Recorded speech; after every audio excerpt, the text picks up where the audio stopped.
കഥ ആരംഭിക്കുന്നത് 3 വ്യത്യസ്ത സാമൂഹിക പശ്ചാത്തലങ്ങളിൽ ജീവിക്കുന്ന സ്ത്രീകളിലൂടെയാണ്. അവരുടെ ജീവിത രീതികൾ വ്യത്യസ്തമാണെങ്കിൽ അവർ നേരിടുന്ന പ്രശ്നങ്ങളുടെ അടിസ്ഥാനം ഒന്നു തന്നെയാണ്. പുരുഷാധിപത്യം, സമൂഹത്തിൽ സ്വന്തം ആഗ്രഹങ്ങളും സ്വാതന്ത്ര്യങ്ങളും അടിച്ചമർത്തപ്പെട്ട ജീവിതം. ഒരാൾ ഉയർന്ന കുടുംബത്തിൽപ്പെട്ടവളാണ്, മറ്റൊരാൾ സാധാരണ കുടുംബജീവിതം നയിക്കുന്ന വീട്ടമ്മ, മൂന്നാമത്തെയാൾ ദാരിദ്ര്യത്തിൽ കഷ്ടപ്പെടുന്ന ഒരു സാധാരണ തൊഴിലാളി. നമുക്ക് കഥയിലേക്ക് പോയാലോ? ആലീസ് ഷോപ്പിംഗ് കഴിഞ്ഞെത്തുകയും സാധനങ്ങളെല്ലാം എടുത്തു വെക്കാൻ അവിടെ ജോലി ചെയ്യുന്ന 17 വയസ്സുള്ള പെൺകുട്ടി എത്തുകയും അവൾ അത് ഭദ്രമായി എടുത്ത് അടുക്കളയിൽ കൊണ്ടുവയ്ക്കുകയും ചെയ്യുന്നു.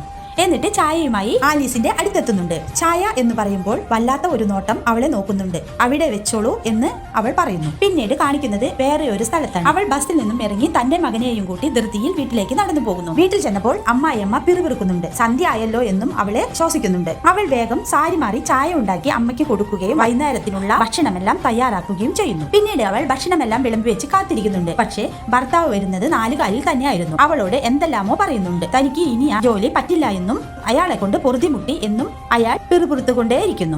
അവൾ അത് കേൾക്കാത്തതുപോലെ തിരിഞ്ഞു പോകുന്നുണ്ട്. ആലീസ് ആകെ അസ്വസ്ഥതയിൽ ആയിരുന്നു. അവൾ ഒരു അലമാര തുറക്കുകയും അതിൽ വിവിധ തരത്തിലുള്ള മദ്യക്കുപ്പികൾ നിരത്തിയിരിക്കുന്നത് കാണിക്കുന്നുണ്ട്. അതിൽ നിന്നും അവൾ ഒരെണ്ണം എടുക്കുകയും ഗ്ലാസ്സിലൊഴിച്ച് കുടിക്കുകയും ചെയ്യുന്നു. അതിനിടയിൽ ആലീസ് ഒരാൾക്ക് ഫോൺ ചെയ്യുകയും അയാൾ ചോദിക്കുന്നുണ്ട് എന്താണ് കയറാതെ പോയത് എന്ന്. അപ്പോൾ ആലീസ് പറയുന്നു, ഞാൻ കുറച്ച് താമസിച്ചാണ് ഇറങ്ങിയത്. അവിടെ കയറിയാൽ നേരം വൈകുമെന്ന് അറിയാവുന്നത് കൊണ്ടാണ് ഞാൻ കയറാതെ പോന്നതെന്നും അവൾ ഒരു മന്ദഹാസത്തോടുകൂടി പറയുന്നു. ആ സംസാരത്തിൽ നിന്ന് തന്നെ നമ്മൾക്ക് മനസ്സിലാക്കാൻ കഴിയും അവൾ അവളുടെ കാമുകനുമായിട്ടാണ് സംസാരിക്കുന്നത് എന്ന്. അപ്പോഴേക്കും അവളുടെ ഭർത്താവ് വരികയും ഭർത്താവിന്റെ കൂടെ 2 പേർ ഉണ്ടായിരുന്നു. പിന്നീട് അവിടെ മദ്യപാനവും വിവിധ തരത്തിലുള്ള ഫുഡുകളും ആ പെൺകുട്ടി വന്ന് വിളമ്പുകയും ആലീസ് അടുത്തു നിന്ന് അവർക്ക് വിളമ്പിക്കൊടുക്കുകയും ഒക്കെ ചെയ്യുന്നുണ്ട്. അപ്പോൾ വന്നതിൽ ഒരാൾ ആലീസിനെ ഭയങ്കരമായിട്ട് പുകഴ്ത്തുന്നുണ്ട്.